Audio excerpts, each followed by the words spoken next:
नमस्कार, आप देख रहे हैं जनकपुर, आपके साथ में आंचल श्रीवास्तव। आज की बड़ी खबर प्रयागराज से जुड़ी है, जहां धर्म, प्रशासन और सियासत तीनों आमने सामने खड़े नजर आ रहे हैं।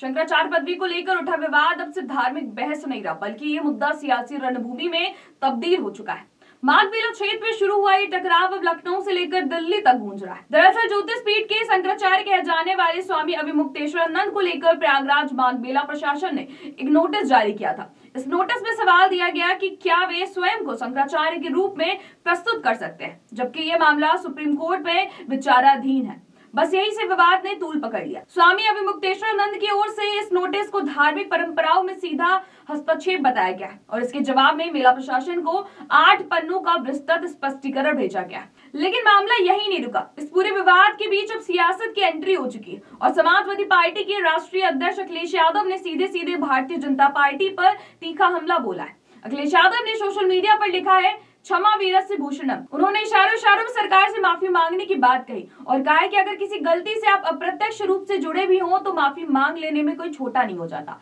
बल्कि मन हल्का होता है और संस्कार मजबूत होते हैं। अखिलेश यादव का ये बयान केवल भावनात्मक नहीं था, बल्कि इसके पीछे एक साधा हुआ राजनीतिक संदेश भी छिपा था। उन्होंने आगे लिखा कि महान लोग जानते हैं कि कई बार अपमान के पीछे किसी का निजी स्वार्थ या व्यक्तिगत एजेंडा होता है, इसीलिए वे बड़े मन से क्षमा भी कर देते हैं और आशीर्वाद भी देते हैं। यानी साफ शब्दों में कहा जाए तो अखिलेश यादव सरकार को कटघरे में खड़ा करते नजर आए। इतना ही नहीं, इससे पहले भी अखिलेश यादव ने एक पोस्ट में लिखा था कि जगत गुरु का स्थान विश्व गुरु से भी ऊंचा होता है, इलोक का शासक भी जिसको प्रणाम करता है। इस पंक्ति के जरिए उन्होंने धार्मिक गुरुओं की गरिमा और परंपरा की बात करते हुए सरकार की भूमिका पर सवाल खड़े किए। सबसे तीखा हमला तब हुआ जब अखिलेश यादव ने शंकराचार्य से प्रमाण पत्र मांगे जाने पर प्रतिक्रिया दी। उन्होंने कहा कि जो लोग शंकराचार्य से सर्टिफिकेट मांग रहे हैं वे पहले अपना सर्टिफिकेट दिखाएं। अखिलेश यादव ने साफ तौर पर कहा कि भाजपा और उसके सहयोगियों की सोच सब इतनी गिर चुकी है कि वे धार्मिक आस्थाओं तक को राजनीतिक तराजू में तौलने लगे। इस बयान के बाद सियासी माहौल और ज्यादा गर्म हो गया।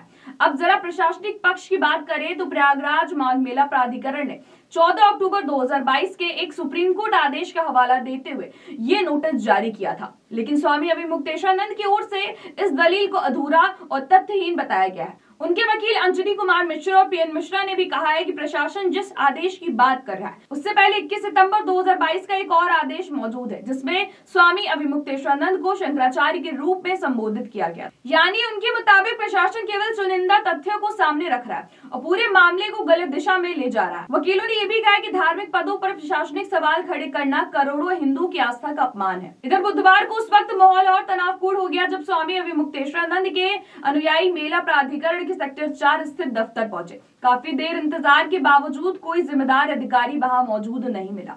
इसके बाद समर्थकों ने विरोध दर्ज किया और आखिरकार 8 पन्नों का जवाब दफ्तर के मुख्य द्वार पर ही चस्पा कर दिया गया। इस पूरे घटनाक्रम ने हालात को और हाई वोल्टेज बना दिया। एक तरफ प्रशासन अपनी प्रक्रिया की बात कर रहा है तो दूसरी ओर संत समाज उसे धार्मिक परंपरा में दखल बता रहा है और अब सियासी दल इसे सरकार बनाम आस्था की लड़ाई के रूप में पेश कर रहे हैं। सबसे बड़ा सवाल यही है कि धार्मिक पदों पर फैसला प्रशासन करेगा या फिर परंपरा और संत समाज की मान्यता सर्वोपरि होगी, और क्या ये विवाद आने वाले दिनों में और बड़ा राजनीतिक मुद्दा बन सकता है। फिलहाल निगाहें सुप्रीम कोर्ट पर टिकी है और साथ ही इस पर भी कि सरकार इस पूरे मामले पर क्या रुख अपनाती है। तो ऐसे देश और दुनिया की बड़ी खबरों पर नजर रखने के लिए आप जुड़े रहिए जनएक्सप्रेस के साथ। नमस्कार।